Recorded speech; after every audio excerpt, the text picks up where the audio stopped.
মাননীয় স্পিকার, কিছুক্ষণ আগে আমাদের সর্বশ্রদ্ধেয় মাননীয় সাংসদ আন্দালিব রহমান পার্থ যখন বক্তব্য দিচ্ছিলেন, উনি যখন বললেন যে সংবিধান যারা ছুঁড়ে ফেলতে চায় তাদেরকে স্বাধীনতা বিরোধীর সাথে উনি অ্যালাইন করলেন, ত্যাগ করলেন মাননীয় স্পিকার। এবং তখন ট্রেজারি বেঞ্চের সম্মানিত মাননীয় মন্ত্রী যারা ছিলেন তারা সেটাকে টেবিল চাপড়িয়ে সেটাকে সমর্থন দিলেন। মাননীয় স্পিকার, গণতন্ত্রের জন্য যিনি আপোষহীন লড়াই করে গিয়েছেন বেগম জিয়া, উনি বলেছিলেন যেদিন জনতার সরকার প্রতিষ্ঠিত হবে, যেদিন এই পার্লামেন্ট জনতার সরকারের কাছে যাবে, এদিন এই সংবিধানকে ছুঁড়ে ফেলা হবে।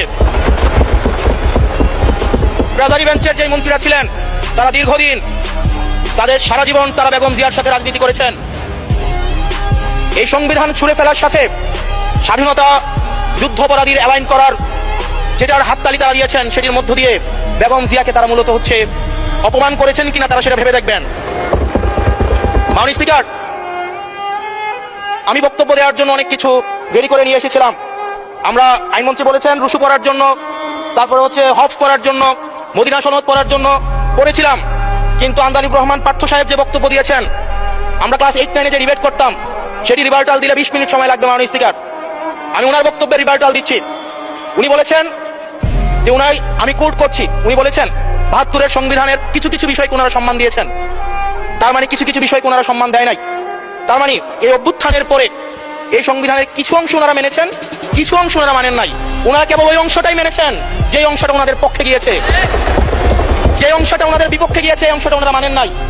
মাননীয় স্পিকার, এই ধরনের প্রকৃতি সম্পন্ন যারা আছে বাংলাদেশের পার্লামেন্ট, যারা দেখছেন তারা সিদ্ধান্ত নেবেন।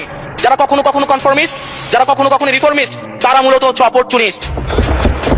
এখন আমি সংবিধানের কিছু কিছু ধারা মানবো, কিছু কিছু ধারা মানবো না।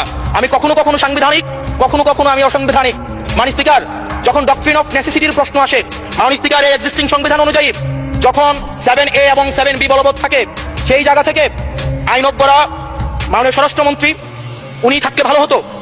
ডক্ট্রিন অফ নেসেসিটি মাননীয় স্পিকার 48-এর 3 অনুযায়ী রাষ্ট্রপতি সুপ্রিম কোর্টের মাধ্যমে একটা এই 106-এর অ্যাডভাইজরি একটা রুল আছে মাননীয় স্পিকার।